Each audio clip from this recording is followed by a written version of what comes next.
Hello दोस्तों, नमस्कार। Gyanvani IAS में आपका स्वागत है। दोस्तों, आज हम लोग आधुनिक भारतीय इतिहास से संबंधित एक टॉपिक को पढ़ेंगे। टॉपिक है द्वैध शासन। चलिए इनसे जुड़े हुए जो कुछ महत्वपूर्ण तथ्य है उनको एक एक करके देखते हैं। द्वैध शासन की शुरुआत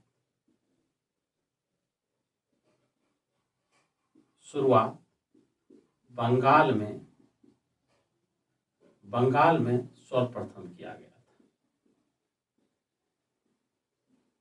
बंगाल में सर्वप्रथम किया गया था।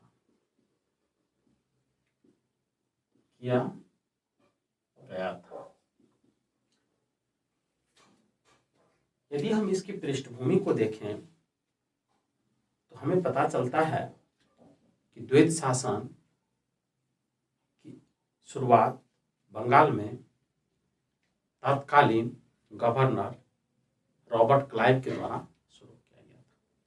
अब हम उन परिस्थितियों पर चर्चा करते हैं जिन परिस्थितियों के कारण बंगाल में द्वैध शासन की स्थापना की गई। तो हम जानते हैं कि सर्वप्रथम ब्रिटिश ने भारत पर अपना नियंत्रण पलासी के युद्ध से स्थापित करता है। पलासी का युद्ध, यह युद्ध 1757 ईस्वी को पलासी के मैदान में बंगाल के नवाब सिराजुद्दौला और रॉबर्ट क्लाइव के मध्य हुआ था। और इसमें बंगाल के नवाब हार जाते हैं और रॉबर्ट क्लाइव जीत जाता है और भारत में ब्रिटिश शासन की शुरुआत हो जाती है 1757 के बाद। ये वास्तविक युद्ध नहीं था। वास्तविक रूप से भारत में ब्रिटिश शासन की जो स्थापना होती है वह होता है वास्तविक रूप से भारत में जो ब्रिटिश शासन की स्थापना होती है, ब्रिटिश शासन की स्थापना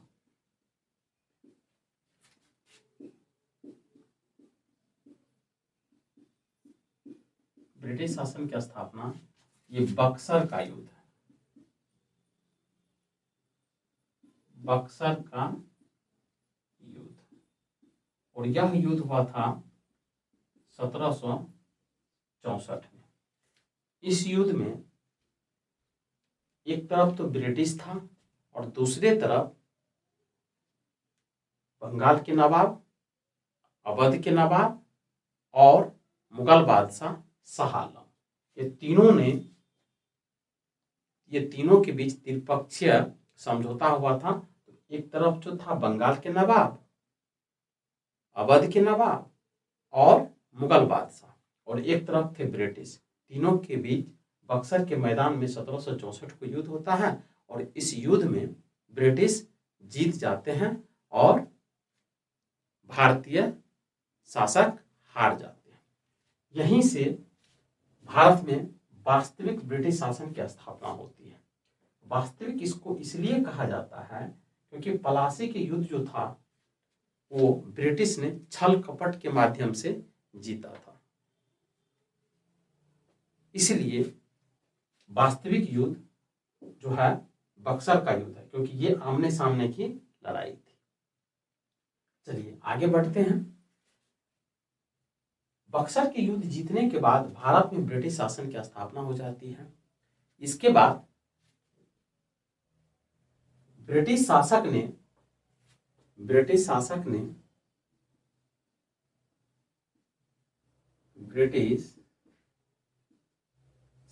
ने जो क्लाइव होता है,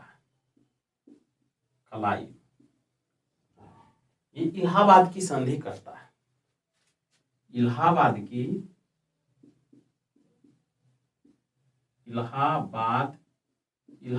की संधि के माध्यम से जो 1765 ईस्वी में होता है, इसी इलाहाबाद की संधि के माध्यम से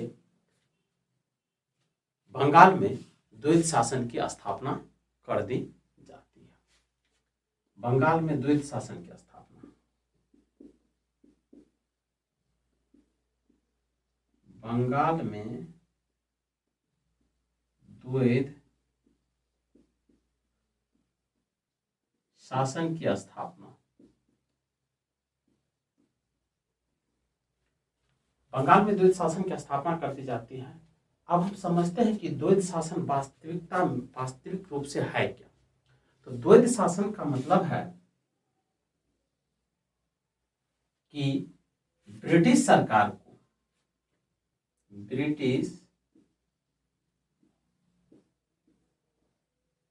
ब्रिटिश सरकार को उत्तरदायित्व तो दिया गया,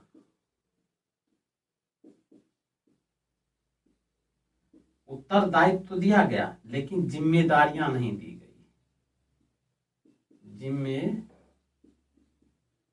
जिम्मेदारियां नहीं दी गई। जबकि भारतीय शासक की बात की जाए, भारतीय शासक उस समय बंगाल के नवाब को ही कहा जाता है। तो भारतीय शासक इनको जिम्मेदारी दी गई, इनको जिम्मेदारी तो दी गई लेकिन उत्तरदायित्व नहीं दिया गया, उत्तरदायित्व नहीं दिया गया। अब इसको और थोड़ा सा विस्तार में समझते हैं। जैसे द्वैत शासन के अंतर्गत ब्रिटिश सरकार को राजस्व वसूलने का अधिकार दिया गया, राजस्व वसूलने का अधिकार तो दिया गया, लेकिन प्रशासन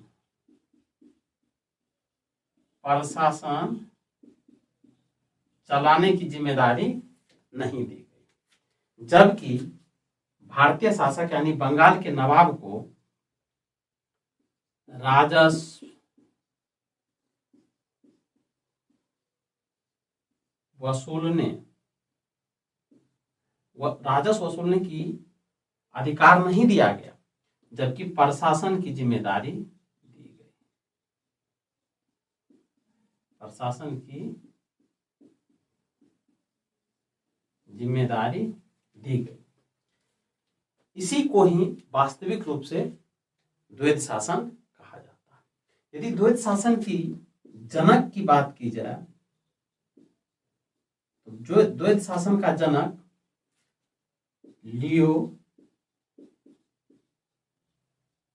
लियोनल काटिस को कहा जाता है, क्योंकि यह क्वेश्चन यूपीएससी में पूछा गया है, कई स्टेट पीसीएस के एग्जाम में भी पूछा गया है कि द्वैत शासन के जनक किसे कहा जाता है, तो लियोनल काटिस को कहा जाता है। बंगाल में द्वैत शासन की शुरुआत किनके द्वारा यानी किनके द्वारा लागू किया गया था, तो यहां लागू किया गया था रॉबर्ट क्लाइव के द्वारा, रॉबर्ट क्लाइव के द्वारा, क्योंकि यह तत्कालीन बंगाल के गवर्नर थे। बंगाल से द्वैत शासन की समाप्ति यानी समाप्त किसने किया, तो समाप्ति की यदि बात होगी तो ये होगा वारेन हेस्टिंग्स।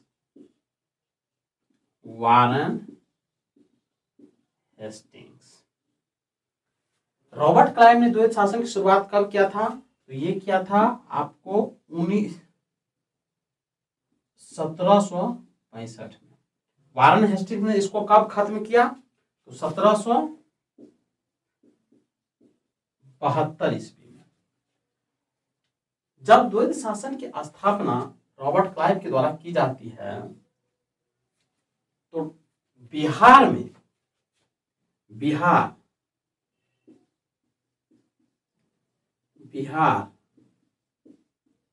उड़ीसा और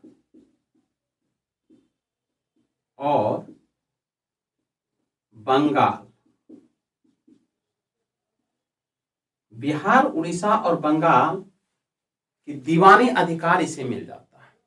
यानी बक्सर के युद्ध जब जीतता है तो उसके बाद ही बिहार उड़ीसा और बंगाल की दीवानी अधिकार। दीवानी का मतलब होता है कि टैक्स वसूलने, दीवानी अधिकार ब्रिटिश को मिल जाता है। दीवानी अधिकार मिल जाता है और दीवानी अधिकार मिलने के बाद ही द्वैध शासन की स्थापना रॉबर्ट क्लाइव के द्वारा कर दिया जाता है। अब बिहार में टैक्स वसूलने की जो जिम्मेदारी दी गई थी, बिहार में टैक्स वसूलने की जिम्मेदारी दिया गया था राजा सिताब राय को। राजा सिताब राय को बंगाल में टैक्स वसूलने की जिम्मेदारी, बंगाल में टैक्स वसूलने की जिम्मेदारी राजा खां को दिया गया था। राजा खां को दिया गया था। जब वारन हेस्टिंग्स 1772 में द्वैध शासन की समाप्ति की घोषणा करता है तो राजा सिताब राय को भी उनके पद से हटा दिया और राजा खां को भी उनके पद से हटा दिया। द्वैध शासन का प्रभाव ब्रिटिश शासन पर यह पड़ा कि ब्रिटिश के जो कर्मचारी थे वो भ्रष्ट हो गए। निजी व्यापार को ये लोग प्रोत्साहन दिया। कंपनी की दयनीय स्थिति, कंपनी की जो स्थिति थी वो खराब हो गई, यानी वो दिवालिया हो गया। जबकि कर्मचारी मालामाल हो गया, मालामाल हो गया। यानी कहने का मतलब है कि द्वैध शासन से कर्मचारी को तो फायदा मिला, लेकिन ब्रिटिश शासन को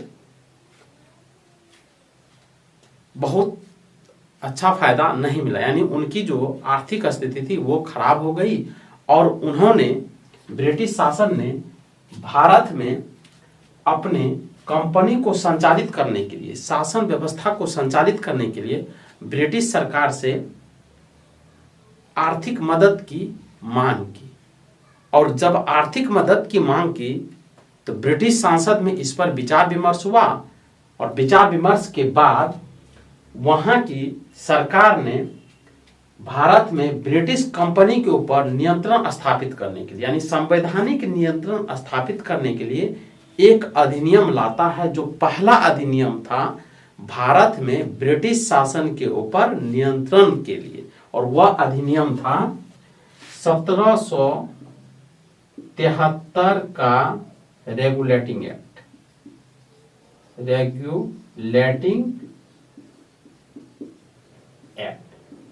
इस एक्ट के बारे में हम अगले वीडियो में विशेष रूप से चर्चा करेंगे। तो आज के टॉपिक में हमने द्वैध शासन से संबंधित जो कुछ महत्वपूर्ण तथ्य थे उन पर चर्चा किए हैं। चलिए मिलेंगे फिर नेक्स्ट वीडियो में। तब तक के लिए जय हिंद। और आप लोगों से एक क्वेश्चन है कि भारत में मुगल शासन के दौरान मीना बाजार की शुरुआत किस मुगल बादशाह के द्वारा किया गया था? इस प्रश्न का उत्तर आप लोग कमेंट सेक्शन में देंगे। और आप लोगों से रिक्वेस्ट है कि यदि चैनल पे नहीं है तो चैनल को सब्सक्राइब कीजिए, लाइक कीजिए और शेयर कीजिए। और यदि वीडियो अच्छी लगी हो तो बेल आइकन को भी प्रेस कीजिए। चलिए मिलते हैं नेक्स्ट वीडियो में। तब तक के लिए धन्यवाद।